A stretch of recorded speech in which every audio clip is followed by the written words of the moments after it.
கமலவதி பட்டத்து ராணி, சோழராஜாவுடைய பட்டத்து ராணி. வயிற்றுல பிள்ளை, 9 மாசம் முடிஞ்சு போச்சு, நீர் குடம் உடைஞ்சிருச்சு, குழந்தை பிறக்க போகுது. ராஜா அங்கிருந்து ஜோசியனை கூப்பிட்டான். குழந்தை தலை எப்போ வெளியில தெரியுதோ அப்ப கரெக்டா நேரம் பார்த்து ஜாதகம் எழுதணும். ஜோசியன் வந்தவன் என்ன சொன்னான், இன்னும் ஒரு நாளிகை கழித்து இந்த குழந்தை பிறக்குமானால் எண்டோடு ஈசருக்கு கோயில் கட்டக்கூடிய சிறந்த பக்தனாக மன்னனாக திகழ்வான். 24 நிமிஷம். ஒரு நாளிகைன்னு தெரியுமாம்மா? 24 நிமிஷம். ஒரு நாளைக்கு 60 நாளிகை. 60 × 24 நிமிஷம், 24 மணி நேரம். உள்ளே இருந்த ராணி காதல விழுந்துச்சு. இன்னும் 24 நிமிஷம், நீர் கூட உடைஞ்சிருச்சு.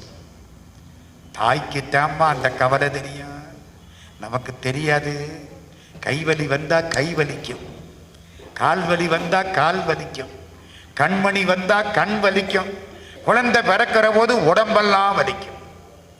2 திங்களாய் அங்கமெல்லாம் நொந்து பெற்று பையல் என்ற போதே பரிந்தெடுத்து செய்ய இரு கைப்புறத்தில் ஏந்தி கனகமுலை தந்தாளை எப்பிறப்பில் காண்பேன் இனி. அம்மா இறந்த பொழுது பட்டினத்தார் அழுக குடம் உடைஞ்சிருச்சு. 2 காலையும் தூக்கி தூண்ல வச்சு கட்டுன்ட்டான். 2 காலையும் தூண்ல வச்சு கட்டுனா பிள்ளை எப்படிங்க வெளியில வர? அடைச்சுக்கிட்டு நிக்குது. பிள்ளைக்கு கஷ்டம், தாய்க்கு கஷ்டம். பெற்றாயோ பிழைத்தாயோ, சிவா சிவா சிவா சிவா சிவா சிவா சிவா சிவா. அந்த கஷ்டத்தை உள்ள உட்கார்ந்து சிவபெருமானும் தாங்கிக்கிட்டான். இல்லைன்னா பிழைக்க முடியாது. அப்பா 24 நிமிஷம் ஆச்சு. காலை கீழே இறக்கியாச்சு. குழந்தை வெளியில வந்தது. கண்ணெல்லாம் ரத்தமா இருக்கு, செவந்து போய் கிடக்கு. அம்மா உள்ள வச்சு அமைக்கியாச்சுல்ல, அந்த புள்ள என்னத்துக்காக? குழந்தைய பார்த்தாள்ல, என் செல்வ கோ செங்கண்ணானோ. கோன்னா ராஜா, செங்கண்ணா சிவப்பான ரத்த கண்ணு.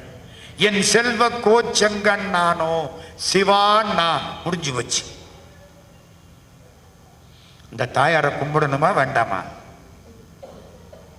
குடியிருந்த கோயில் மறக்காதீங்க.